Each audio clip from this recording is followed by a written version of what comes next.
ሲከተው ይገርማል ይደንቃል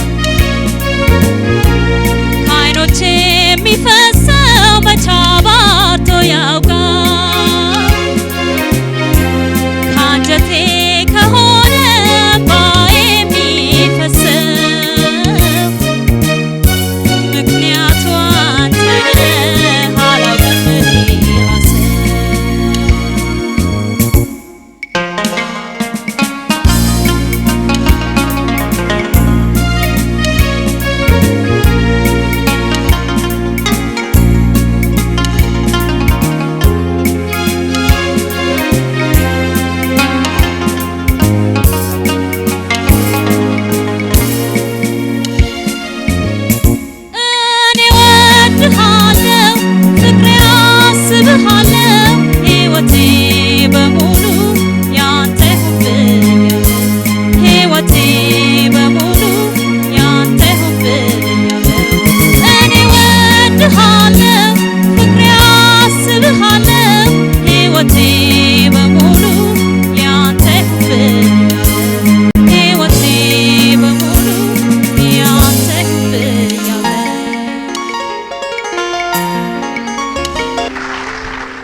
አለፈው ስራ አሁን የተሻለ ነው ግን መጨረሻው ዜማ አሁንም አይስማም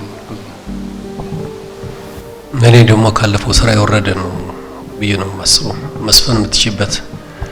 አቅም እንደነበረች ነው ማቀውና ይሄ ቀለል ያለ ዘፈን ነው የሚል አስተያየት ነው ያለ በተቀላላ ዜማዎቹ ላይ መቀለጽ ብዙ ይቻልሻል መሰለኝ ዜማውን እንዳለ ቀጥ ያርሽ ነው ዘፈንሽ ውጤቱን በኋላ